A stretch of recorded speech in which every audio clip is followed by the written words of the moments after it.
chapter 20 and 21 video lectures. I'm going to do them both straight through because they're both pretty short chapters.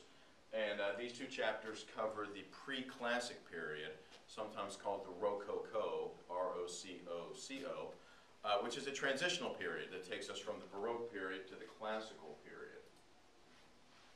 So, socially speaking, first we have to start by talking about the Enlightenment. The Enlightenment was a political and philosophical movement that happened during the 1700s.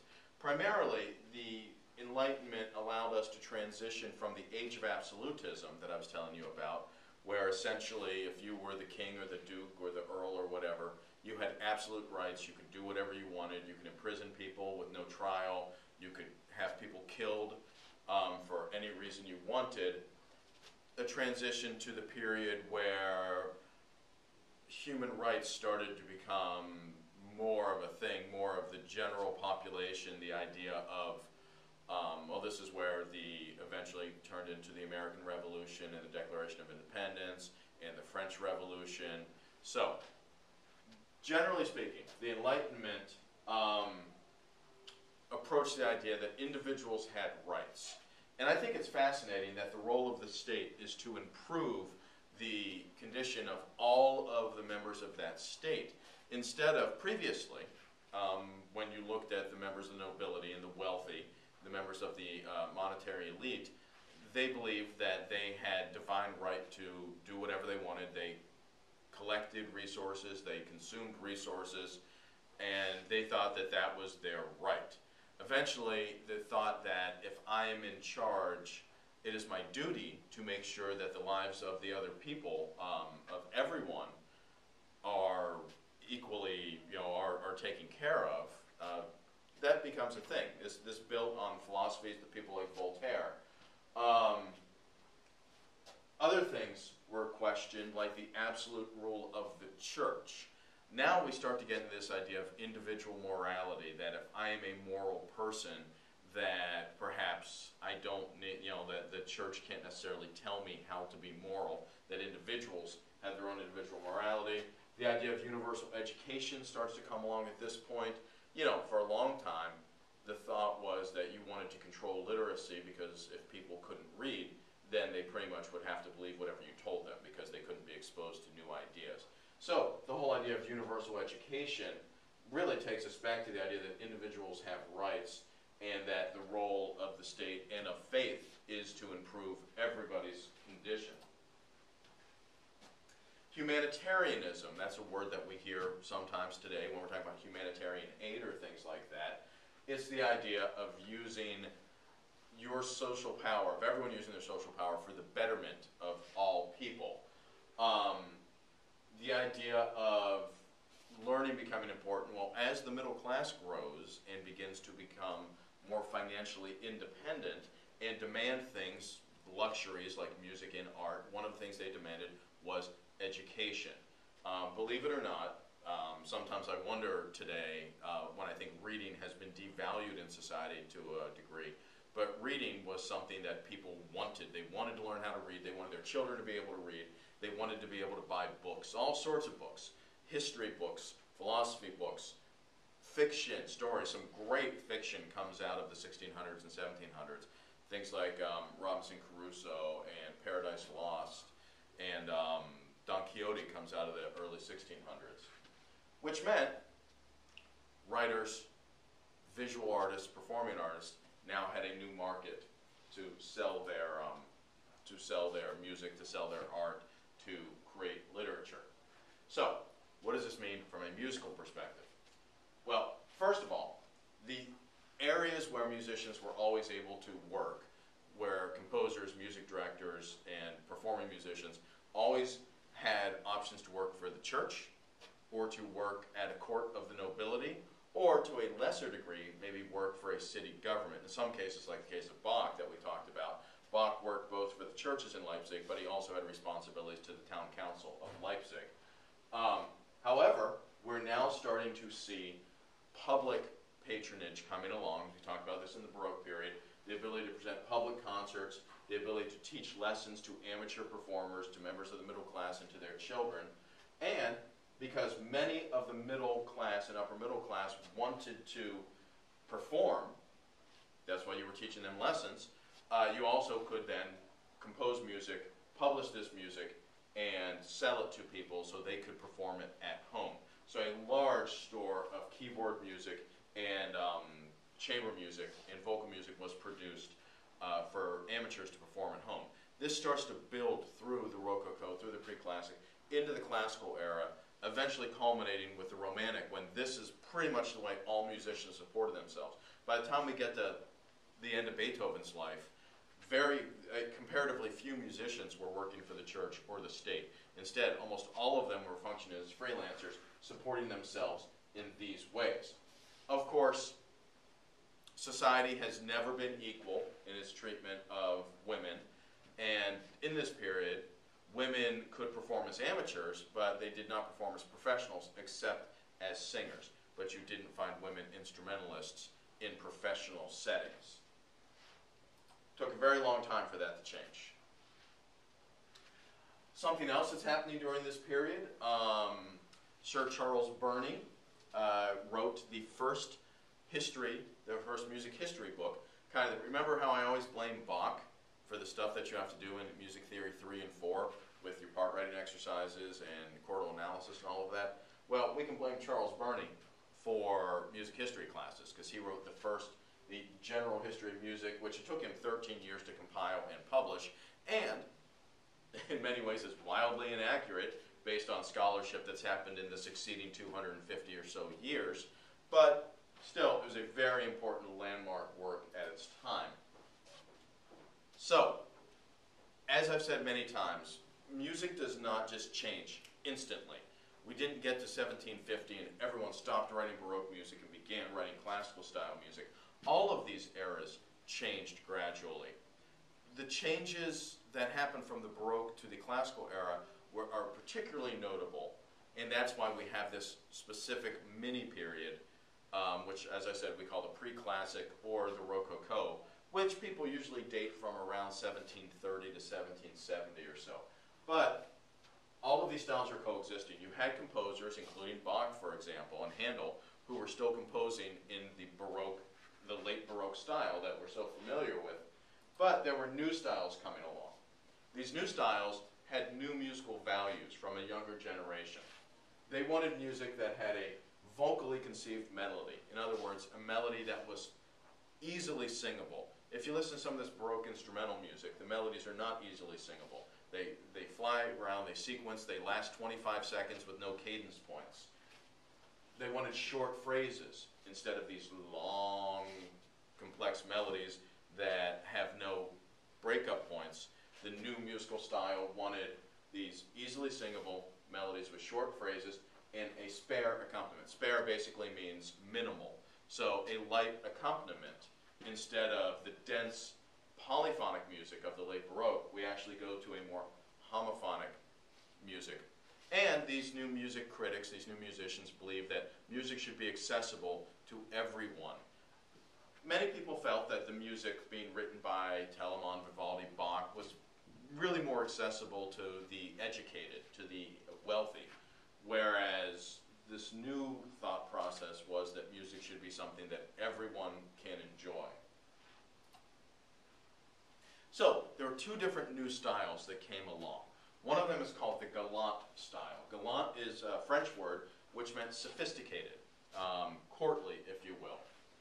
It used homophonic textures, so one melody with accompaniment, instead of the polyphonic. Think of the fugues and the density of some of Handel's oratorios, the choruses from Handel's oratorios, or a lot of Bach's music. It was very dense.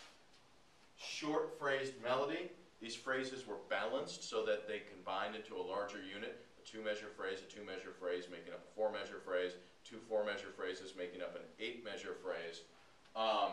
Frequent cadence points. Every one of these phrases ends with a cadence. And a clear cadence. A half cadence, a full cadence, a deceptive cadence, but always understandable that here's the phrase, here's the phrase, here's the phrase. It's music that is very balanced and very logical in its construction. This came out of Italy. Originally, the galant style came out of the vocal music that was being written in Italian operas. and eventually kind of swept Europe. The other style that was becoming popular at the time is called the Empfindsam style, or the sentimental style. This, unlike these very diatonic, simple chord progressions that we hear in the galant style, tended to be more chromatic, tended to have harmonies that maybe weren't as predictable. The galant style, it's very, if you've listened to music, you can pretty much hear bomb, bomb, bomb, bomb, 1, 4, 5, 1, 2, 5, 1. The Empfindsam style is less predictable in its harmonies. The most famous purveyor of this style, with its less stable rhythms, the rhythms were not so predictable, is C.P.E. Bach, Carl Philipp Emanuel Bach, of course one of the sons of Johann Sebastian Bach, probably the most famous. Bach had 3 sons who went on to become very well-known musicians, and C.P.E. Bach is the most famous of those 3 sons. So, the melodies, as you're going to see this transition in melody, as I was saying, these Baroque melodies tended to be very long and have a rhythm that repeated over and over, a single rhythmic subject, if you will. Sequential repetition of phrases with infrequent cadences. We know about the sequencing. We hear that in the music of Vivaldi, especially. But it just kind of goes. It's easy to have a 22-second melody, a 25-second melody that's a series of sequences built out of the same rhythm with no cadence points. That's not a melody that's going to necessarily be easy to remember, that's going to be easy to whistle as you're walking out of the door. However, this did allow for entire movements that sounded very complete and very related to each other because you're reusing the same rhythmic patterns over and over. However, in these new styles, the music was more periodic. So, periodicity, weird word to pronounce. If it's periodic, that simply means that the phrases are broken into smaller points, smaller segments, which we call periods. These periods had cadences, clear cadences, as I said, and tended to be 2 or 4 measure phrases. 2 phrases form a period. The music was built very logically like this, like building a wall by putting down a layer of bricks and then bricks on top of that. It's music that is very easy to understand when you're hearing it. The harmony. Okay, we talked about how in the Baroque period, one identifiable characteristic of Baroque music is that the harmonies tend to be fairly complex. Even if the chords aren't super duper complex, 9th chords, 11th chords, 13th chords, you do have the chord changing on every beat, and then you have modulations happening when you get the secondary dominants and things like that. So the harmonic progression in Baroque music is very quick. Chord, chord, chord, chord. What we start to see happening in galant and Empfindsam style music, transitionist to the classical period, is a much simpler harmonic progression. Maybe we'll play 1 chord for the entire first measure, and then switch to the 4 chord, and then switch to the 5 chord in the 3rd measure, and then go back to the 1 chord for the 4th measure, which is the end of our period. So, how do we keep it moving forward? Because the Baroque music utilizes these constantly changing chords and progressions to drive the music forward. Well, we drive the music forward through rhythm. Instead of using constant changing chords to propel the music, instead we may play a 1 chord for an entire measure, but we'll use an Alberti bass. An Alberti bass is a repeating technique. You've taken piano, you're very familiar with the Alberti bass, even if you don't know that you're familiar with the Alberti bass. This is what an Alberti bass looks like, and we'll listen to some of this in class. But it's essentially, this whole first 2 measures, we are on the 1 chord. But because we're doing a broken arpeggio, 1, 5, 3, 5, 1, 5, 3, 5, in the bass, that rhythm is propelling the music forward, even though the chord does not change. 1 chord for a whole measure, 1 chord for a complete 2nd measure, looks like the 4 chord for the 3rd measure, and then going back to the 1 chord and then to the 4 chord again. But it's changing very slowly. So they propel the music forward by having a more animated, rhythmic context for the harmonies. Form. In the Baroque, the forms tended to sprawl a little bit. If you think a ritornello form, where we have, it's functionally a rondo, but the ritornello is always coming back, playing different fragments, not complete statement of the opening theme. One of the things that they really valued in music of the pre-classic is having the music change depending on what the job of that music is. Everything has a beginning, has a middle, and then has a clear ending to it. This leads us to forms like sonata form, which you should be familiar with. Well, actually, you don't start studying that until Music Theory 4, I don't think. But we will look at sonata form in class. Every form is built out of logical constructions, and that every melody is selected for the way it fits the form. But we will break that down quite a bit when we start studying actual music. Emotional contrast. In Baroque music, music tended to have one emotion, one feel per movement. If the first movement is happy, it's going to be happy throughout. If the second movement is sad, it's going to be sad throughout. In the classic era, they begin to contrast these moods within movements. A movement could start out with a very happy and bright sound, and then modulate into the minor key in the second theme, could be a little more pensive or a little more reflective, and then transition back to the happy again. Or it might, in the case of a Haydn symphony, it might start very slow and very formal sounding, and then bam, jump to a very quick up-tempo section that is actually much lighter in its characteristic.